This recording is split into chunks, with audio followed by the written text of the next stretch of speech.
Students welcome with the current affairs of 11 and 12 जनवरी 2024। 11 और 12 जनवरी 2024 के current affairs को हम इस वीडियो में डिस्कस करेंगे। कुछ अहम तस्वीर ये आपको दिखाई गई हैं इन 2 दिनों में होने वाले वाक़यात की। स्टार्ट करते हैं। 5% seats must be allocated to women on general seats in each party. हर पार्टी के लिए ये ज़रूरी है कि वो 5% ख़वातीन को जो है एलोकेट करेगी जनरल सीट्स। याद रखें, टोटल जो कौमी असम्बली की सीट्स हैं वो 336 हैं और 336 में से 266 सीटों पर जनरल इलेक्शंस होते हैं पाकिस्तान में। और जो भी पार्टीज़ अपने कैंडिडेट्स एलोकेट करती है या नॉमिनेट करती है इलेक्शंस में, उन टोटल नॉमिनेशंस में 5% ख़वातीन को नॉमिनेट करना ज़रूरी होता है। Section 206 of the Election Act 2017 describes the general seats in each party must be allocated to women। और इलेक्शन एक्ट 2017 का सेक्शन 206 है जो इस कानून के पर पाबंद करता है तमाम पार्टीज़ को। Annual meeting 2024 of World Economic Forum WEF will be held in Davos, Switzerland from 15 to 19 जनवरी 2024। ये जी एनुअल मीटिंग है 2024 की वर्ल्ड इकोनॉमिक फोरम की, WEF के नाम से मशहूर है।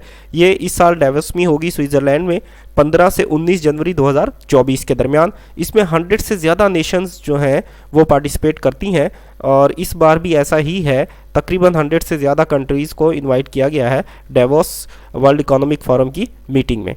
This would be the 54th WEF annual meeting with the rebuilding trust. अच्छा, इसका जो टाइटल है, ये 54th WEF की एनुअल मीटिंग है और इसका जो टाइटल है वो है rebuilding trust. Now why rebuilding trust? Focus on the fundamental principles driving trust including transparency, consistency and accountability. तो ये ट्रस्ट बिल्डअप करना है इस WEF का मकसद, ताकि कंट्रीज़ में या all over the world transparency को उजागर किया जाए, कंसिस्टेंसी हो इकोनॉमी में और अकाउंटेबिलिटी भी हो, मींस हर तरह की इलीगल एक्टिविटीज़ पर भी नज़र रखी जाए। The average temperature of 2023 had been 14.2 Celsius. 2023 का जो ओवरऑल एवरेज टेम्परेचर काउंट किया गया है वो है 14.2 सेल्सियस। अच्छा, ये टेम्परेचर बहुत ज़्यादा ख़तरनाक है। This temperature showed that the 2023 was hottest year in record. 2023 इसी एवरेज टेम्परेचर की वजह से हॉटेस्ट जो है वो डिक्लेयर किया गया है। ये आप ग्राफ देख सकते हैं, ये बहुत ज़्यादा ऊपर जा रहा है और आगे इसकी उम्मीद है कि ये नीचे आएगा, but in 2023 it touches the highest point. This was 1.8 Celsius hotter then normal. ये जो टेम्परेचर है ये नॉर्मल से 1.8 सेल्सियस ज़्यादा गर्म था, 14.2 जो है। तो ये याद रखने की बात है कि 2023 में एवरेज टेम्परेचर 14.2 सेल्सियस ज़्यादा था, एवरेज था। Pakistan's permanent representative to Geneva is Bilal Ahmed and ambassador to Switzerland is Amir Shaukat। ये इसमें ये ख़ास बात याद रखने की है कि जनेवा में पाकिस्तान का परमानेंट रिप्रेजेंटेटिव कौन है? So he is Bilal Ahmad.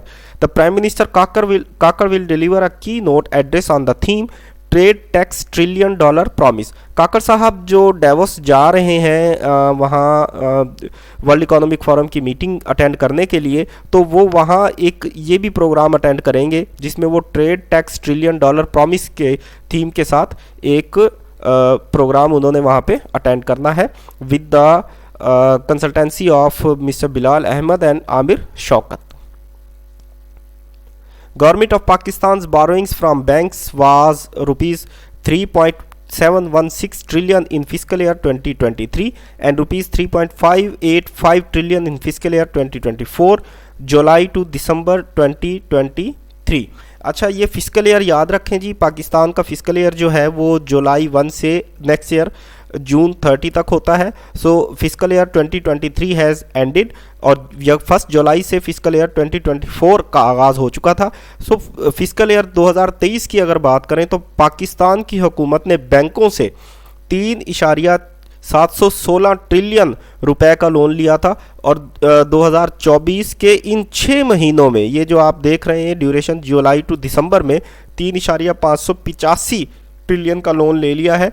मतलब जो पिछले साल में पूरे साल में था उसके ऑलमोस्ट करीब करीब लोन इन 6 महीनों में गवर्नमेंट ऑफ पाकिस्तान ने ले लिया है। This amount is 5 times more than the same period in last fiscal years same period.